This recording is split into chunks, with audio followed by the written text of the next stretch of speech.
Today I'm going to answer a question I get pretty often, which is, how do I color grade my photos? Now, color grading can be my best friend or my nemesis. It really depends on the day, but either way, it doesn't come naturally to me. But that's a good thing because it means that I try really hard at understanding color theory. Now, I work so hard at it because color is powerful. It's on a par with lighting or composition. But for photographers, it's often an afterthought that applies some generic LUT or preset, but right at the end of the process, pretty much just before they export their photo, and that'll be the first time they really think about color. However, if you take time to think about color in the planning stages of your photograph, you'll end up with much better work. Okay, let's move into Lightroom. So we'll be taking a photo from one of my recent workshops and color grading it to enhance the mystical fantasy feel we had planned for that photo shoot. It'll end up looking very much like this still from Tim Burton's Sleepy Hollow film. Now, if you look at this still, you'll see there's three big characteristics to this color grade. The first is all the colors are really desaturated. The second is that it has very low contrast, primarily on the white side, and this is achieved by dropping the white level below pure white. And finally, there's a blue hue to the whole thing, where blue is pushed primarily into the highlights of the image. Right, so this is the before image, which is pretty much straight out of camera, and this one's the after image with the color grade applied. I'll include a link to the raw file below, and if you're trying to do this in one of your own photos, do try and choose one where the color grade will actually match the context of the photo. Think of a color grade as a tool to carry on telling your story, just like composition or lighting. Choosing a color grade that's incongruent with the theme of your photo just isn't going to make sense. Let me just reset the settings on this image and we can get started. Let's kick off by moving the highlight slider all the way to the left. This forces Lightroom to try and bring back details from any blown out portion of the image. Then we'll do the same with the white slider. Moving both of these all the way to the left removes any pure white pixels, which in turn gets us half the way to that low contrast look in the image. Now let's move on to the shadows and boost the slider all the way up. This will bring out details on this side of the histograms, which will further reduce the contrast. I'm also going to move my black slider up a bit, but not too much because I noticed it affects the subject separation in this image, which isn't great. Now quickly move up the clarity slider. Clarity is good in this instance because it really shows up smoke, which I love. Let's also use a contrast slider and bring back a tiny bit of that contrast we lost earlier. Great, now that the image is slightly less contrasty, we can move on to desaturation. There are actually two sliders that affect saturation.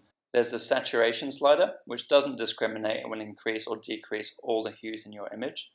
And then there's the vibrance slider, which is a more subtle tool. It will increase or decrease the hues in your image that are not already highly saturated. In this case, we're just going to bring down the saturation slider to just under half.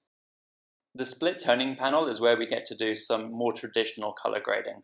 We'll actually push colors into the highlights and into the shadows.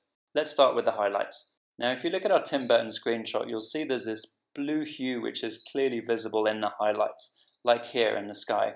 So we're going to try and bring that into our own photo. Let's start with the hue slider and select a color. If you click and hold Alt while you do this, you'll get a preview as you move along the slider. I'm going to go with this blue. We then use the saturation slider to determine how much of that blue we actually push into the highlights.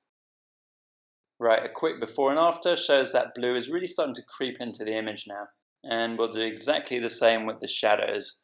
Now it's worth noting that it's only possible to push a color into shadow or highlight details when those pixels are not pure white or pure black, which is why we did the decontrasting work at the beginning. Right, one more before and after.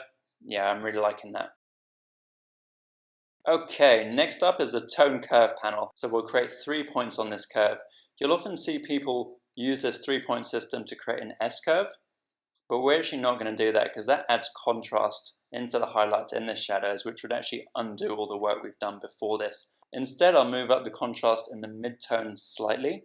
Okay, now let's move on to the HSL panel for some color fine-tuning. HSL is hue, saturation, and luminance. Let me quickly explain these because they're not all that intuitive if you don't know much on color theory. So hue is just an industry term for color. So hue equals color, color equals hue. That one's pretty straightforward. Saturation is a bit more complex. It's basically the purity of any given hue. So the more you desaturate a hue, the closer you'll get to a grayscale image.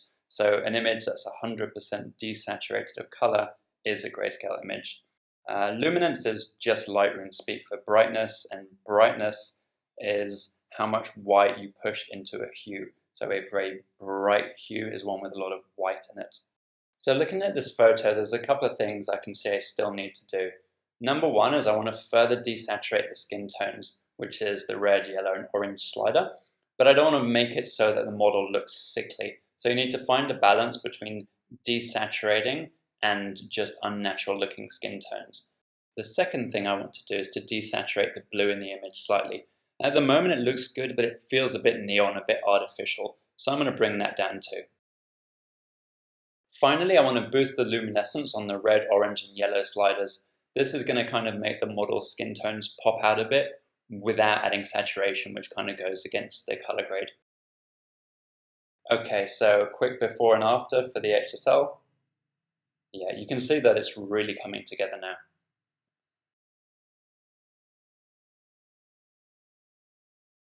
Now we just need to add some finishing touches.